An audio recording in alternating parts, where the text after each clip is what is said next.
अस्सलाम वालेकुम तमाम मेंबर्स। अल्हम्दुलिल्लाह मार्केट ने काफ़ी ज़बरदस्त परफॉर्म किया और जो आपको बताया गया था कि मार्केट जो है तकरीबन अगर देखा जाए, और ये जो हमारा टाइम फ्रेम था 9 मार्च का, 9 मार्च के बाद तो गई अपनी सपोर्ट पे, लेकिन उसके बाद रिकवरी के पैटर्न बनाना शुरू कर दिए थे, ख़ासतौर पे इस हिस्से में जो रिवर्सल आया ये एक डबल बॉटम बन गया था। इस दिन मार्केट ने जब अपना डबल बॉटम बना के वापस रिकवरी दी थी, तभी यहाँ पे रिवर्सल पैटर्न बन गया था। उसके बाद कंफर्मेशन कैंडल, उसके बाद फिर कंफर्मेशन कैंडल, और ये लास्ट 3 डेज से माल जमा हो रहा था। इन 3 दिन में मैं बता भी रहा था बार बार कि माल जमा हो रहा है, मार्केट यहाँ से रिवर्सल आना लाजमी। ये सब रिवर्सल पैटर्न ही थे, और अल्हम्दुलिल्लाह फिर उसके बाद सीज फायर की न्यूज़, और उसके बाद मार्केट ने परफॉर्म किया, और मार्केट ने अच्छे गैप के साथ ओपनिंग दी और अपर हल्ट पे रही, और वाकई किसी को माल नहीं मिल सका आज के दिन। लेकिन ये जो जब मार्केट यहाँ से गिर रही थी, तब ये जो गैप क्रिएट हुआ था यहाँ पे, जब लोअर हार्ट लगा था तो मार्केट में ये गैप क्रिएट हो गया था। इसके बाद गैप तो यहाँ तक का था, लेकिन उसके बाद मार्केट ने परफॉर्म करके तकरीबन 161 तक पहुंच गई थी, 161 300 तक। लेकिन ये जो 2000 पॉइंट का गैप है ये अभी भी कायम, ये उस वक्त भी कायम था, और उसके बाद आज भी मार्केट ने जो गैप अप ओपनिंग दी है, तो इस गैप से ऊपर ही ओपनिंग दी है, और नीचे जब मार्केट गई थी तो इसी गैप के ऊपर आगे सपोर्ट लेके इससे ऊपर आके क्लोज भी हो गई, और काफी अच्छी क्लोजिंग भी दी मार्केट ने। लेकिन ये जो गैप है ये अभी तक मौजूद है, तो यही गैप यहाँ पे सपोर्ट के तौर पे काम करेगा। ये इस वक्त मार्केट की सपोर्ट है। अगर मार्केट नीचे जाती है तो तकरीबन 161 300 तक ही जाके यहाँ पे सपोर्ट टेस्ट करेगी। सपोर्ट के बाद फिर मार्केट परफॉर्म करेगी इंशाल्लाह, अगर नीचे आई तो। वरना तो वैसे तो मार्केट में जिस तरह आज अभी बाइंग आई है, और अब जो नेक्स्ट रैली होने वाली है वो होने वाली है 172 के ब्रेकआउट के बाद, और उससे पहले ये इसके लिए सपोर्ट रेजिस्टेंस जोन है तकरीबन 168, और 168 से लेके 172 तक का एरिया जो है एक रेजिस्टेंस जोन है, जो इससे पहले भी हमें देखने को मिला था। मार्केट यहाँ थोड़ी फंस के चली थी, यहाँ से पहले रिजेक्शन आई मार्केट में, और रिजेक्शन आने के बाद फिर दोबारा ऊपर गई, फिर उसने ब्रेकआउट दिया, रिट्रेसमेंट आई, रिट्रेसमेंट के बाद फिर दोबारा इसने अपनी नेक्स्ट रेजिस्टेंस टेस्ट की, और उसके बाद वापस नीचे गई, फिर उसके बाद ब्रेकआउट हुआ, फिर बुल रन स्टार्ट हो गया था। तो ये जो रेंज थी ये उस वक्त भी बहुत इंपॉर्टेंट थी, अभी भी बहुत इंपॉर्टेंट है। जब तक मार्केट इसको क्रॉस नहीं करती वापस 190 के, और उसके बाद मार्केट के जो नए टारगेट हैं तकरीबन 2 लाख और 2,30,000 के, 2,30,000 तक मार्केट नया बुल रन कर सकती है। Bull run, next bull run का जो एंड होगा वो 2,30,000 तक होगा, 2,30,000 से 2,35,000 तक पॉइंट तक। और अगर अभी देखा जाए हमें कि मार्केट में इस वक्त 200 ईएमए का बहुत स्ट्रॉन्ग रेजिस्टेंस थी, मार्केट ने उसे काफी हद तक ब्रेक कर दिया। उसके बाद मार्केट इस वक्त ईएमए 60 से भी ऊपर है, यानी कि मूविंग एवरेज 60 से भी इस वक्त मार्केट ऊपर है, और ईएमए 60 ईएमए 100 का क्रॉस ओवर भी देखने को मिल रहा है यहाँ पे। उसी के साथ साथ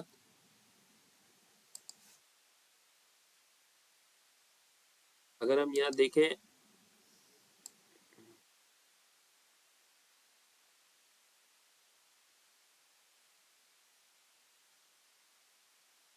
अगर हम आरएसआई को देखें,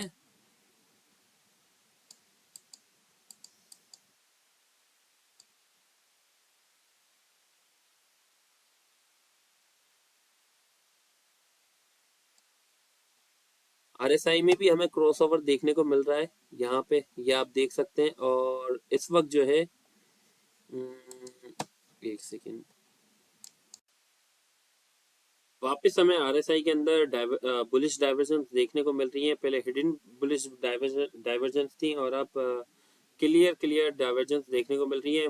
आरएसआई ने 50 को भी क्रॉस कर दिया। उस वक्त आरएसआई मार्केट की 58.95 की है, यानी कि आरएसआई में भी तकरीबन 50 से ऊपर का ब्रेकआउट दे दिया है आरएसआई ने। अब मार्केट में रैली स्टार्ट हो रही है, और जब तक मार्केट 172 का लेवल अगर ब्रेक करेगी नॉन स्टॉप परफॉर्म करते हुए, तो आरएसआई 72 भी ब्रेक हो जाएगा, 70 भी आरएसआई ब्रेक हो जाएगा। और जैसे ही आरएसआई 70 ब्रेक होगा तो उसके बाद वापस हम उसी तरह का बुल रन देखने को मिलेंगे, देखने को मिलेगा जैसे हमें यहाँ पे देखने को मिला था इससे पहले, जब यहाँ पे 70 क्रॉस किया था आरएसआई ने। और हम यहाँ देख सकते हैं मार्केट ने ऊपर किस तरह परफॉर्म किया था। जब 70 आरएसआई क्रॉस हुआ तो उसके बाद मार्केट तकरीबन 1,33,000 से 167 तक गई थी। और उसके बाद जब मार्केट ने ब्रेक किया था अपनी यही रेंज को, और इसके बाद 70 का ब्रेकआउट हुआ था, 70 से ऊपर जब भी आरएसआई जाती है तो मार्केट में बुल रन स्टार्ट हो जाता है। और फिर जब बुल रन आया था तो मार्केट 1,90,000 तक भी गई थी। और इससे पीछे भी इसी तरह हमें पैटर्न देखने को मिलते हैं, जब जब आरएसआई 70 से ऊपर जाती है तो उसके बाद ऊपर रैली देखने को मिलती है। तो जैसे ही मार्केट यहाँ से 70 से ऊपर जाएगी तो उसके बाद दोबारा बुल रन स्टार्ट हो जाएगा और ऊपर हमें ब्रेकआउट देखने को मिलेगा तकरीबन 172 के तक का। और अभी फिलहाल अभी हम ऐसा क्या करें, अभी हमारे पे एक स्ट्रेटजी है, उसे हम फॉलो करेंगे खास तौर पे। काफ़ी हद तक हमारे पोर्टफोलियो अभी भी काफ़ी हद तक बेहतरी आ चुकी है, लेकिन काफ़ी स्टॉक अभी भी लॉस में होंगे। कुछ स्टॉक अपने हाई पे हैं, जो अपने हाई पे जा रहे हैं और जिनके टारगेट अचीव हो रहे हैं उन्हें सेल करना है वहाँ पे जो आपको टारगेट दिए गए। उसके अलावा काफ़ी स्टॉक आपको शेयर किए गए जिनमें अभी काफ़ी हद तक जगह बाकी है, उनमें बाइंग करनी है हमें। और दूसरी बात, एक इस चीज़ को समझना है, ये वीक आज का जो हमारा 9 अप्रैल का सेशन होगा और कल फ्राइडे है, फ्राइडे का सेशन है इस वीक का, और ये वीकेंड हो जाएगा। इन 2 दिन तो काफ़ी हद तक, कल आज तो पैनिक बाइंग हुई है, लेकिन कल पैनिक बाइंग हुई थी। आज हमें देखने को मिलेगा जब मार्केट ओपन होगी तो सिलेक्टेड स्टॉक ही परफॉर्म करेंगे सारे। इसी तरह पैनिक बाइंग दोबारा देखना बहुत मुश्किल है। इसी तरह सिलेक्टेड स्टॉक ही परफॉर्म करेंगे और उसी के अंदर काफ़ी हद तक इंडेक्स भी परफॉर्म करेगा हमारा। और उसके बाद फ्राइडे आ रहा है, फ्राइडे के बाद नेक्स्ट वीक है, नेक्स्ट वीक भी इंशाल्लाह मामला बेहतर रहे, कोई बैड न्यूज़ नहीं आई तो इस नेक्स्ट वीक में काफ़ी हद तक हम प्रॉफिट में निकल जाएंगे और हमारे तकरीबन स्टॉक काफ़ी अच्छा परफॉर्म कर चुके होंगे।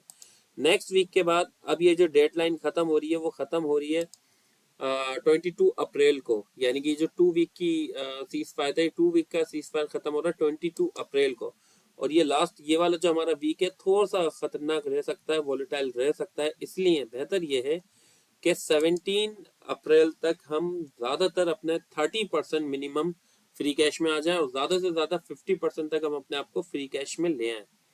उसके बाद ये जो नेक्स्ट वीक है इसके बाद हालात बेहतर होने के साथ ही या फिर सिलेक्टेड स्टॉक में हम काम करेंगे और उसके बाद ज़्यादातर हमारे पास कैश होना चाहिए इस टाइम पे, और वो कैश हम फिलहाल यूटिलाइज नहीं करेंगे। अगर मार्केट में दोबारा डिप आती है, जैसा कि चांस है अगर ये इस गैप को वापस फील करती है मार्केट, तो फिर ये इस वीक में ही कर सकती है। किसी दिन अगर हमें पैनिक सेलिंग देखने को मिले, क्योंकि जिस तरह मार्केट का भी स्ट्रक्चर चल रहा है, किसी भी एक दिन के लिए 5,000 7,000 पॉइंट नेगेटिव जाना है पॉजिटिव जाना कोई इतनी बड़ी बात नहीं है, बहुत ही आम बात है। और इसका भी मैं आपको बता देता हूँ, आप यहाँ पे भी देख सकते हैं कि इतनी कोई खास बड़ी बड़ी कैंडल आपको देखने को नहीं मिलेंगी इस रेंज से इस रेंज में, लेकिन इसके बाद ही आपको बड़ी बड़ी कैंडल देखने को मिल रही हैं, रेड में भी और ग्रीन में भी, यहाँ पे भी। इससे पीछे भी जब यहाँ पे मार्केट चल रही थी, जब भी मार्केट प्रेशर में चलती है तो हमें बड़ी बड़ी कैंडल देखने को मिलती है, पैनिक बाइंग पैनिक सेलिंग देखने को मिलती है। बड़ी कैंडल पैनिक का बता दिए कि मार्केट में पैनिक कितनी दफ़ा है, और यहाँ पे पीछे हमें इस पूरी रैली में पैनिक बाइंग नहीं देखने को मिली। हालांकि मार्केट ने डेली परफॉर्म किया था, लेकिन इतनी बड़ी कोई कैंडल नहीं बनी थी जितनी बड़ी बड़ी कैंडल है यहाँ पे रेड में बनी हुई है और उसके अलावा ग्रीन में भी बनी हुई है।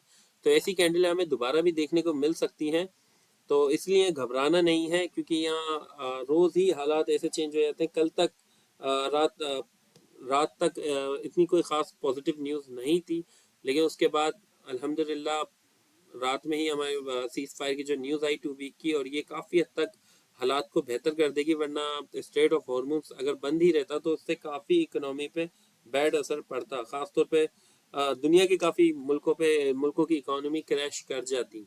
लेकिन अब अल्हम्दुलिल्लाह हालात काफ़ी हद तक बेहतर हैं, और मैंने आपको प्लान भी दे दिया है। तकरीबन हमें अपने जो प्रॉफिट बुक करने हैं वो 17 अप्रैल तक करना है। उससे पहले ऐसा नहीं कि 17 अप्रैल को ही जाके हम करेंगे, उससे पहले जिन जिन स्टॉक में हमारे अच्छे प्रॉफिट बुक हों या फिर जिनमें हम नई एंट्री लें, उनके अलावा पुरानी जो स्टॉक अपने टारगेट अचीव करें तो उन्हें बुक करके अपने पास कैश जमा रखेंगे, तकरीबन मिनिमम 30% और ज़्यादा ज़्यादा 50% तक तो रखेंगे। और जो ज़्यादा सेफ रखना चाह रहे हैं, जो शॉर्ट टर्म ट्रेडिंग ज़्यादा करते हैं, तो वो 70% तक भी कैश रख सकते हैं, 70 to 80% तक भी कैश रख सकते हैं 17 अप्रैल तक।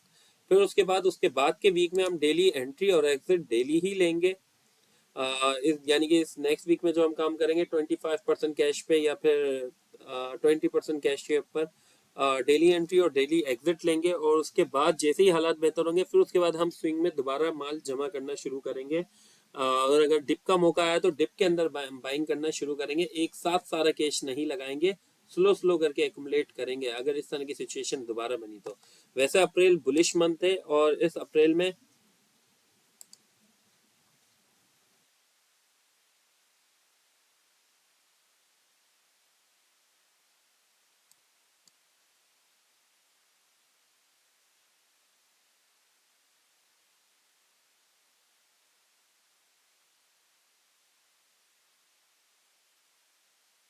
आपको देखने को मिल रहा होगा 2 मंथ से मार्केट नेगेटिव थी। अप्रैल के अंदर तो वैसे काफी हद तक रिकवरी आ गई है और इस अप्रैल में हमें चांस है कि मार्केट अपना नया हाई दोबारा क्रिएट कर देगी। यानी कि या अप्रैल काफी हद तक बुलिश मंथ है, इसमें अच्छी रैली आनी है। T+2 का भी 2 पे भी बात हो रही है और वो दोबारा T+2 सेटलमेंट हो सकती है।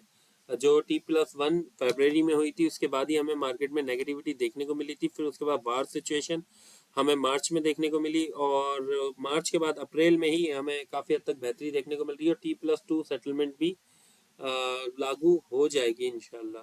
और अगर ये हो जाता है तो जो सेलिंग हुई थी वो सेलिंग का भी बाइंग प्रेशर हमें देखने को मिलेगा।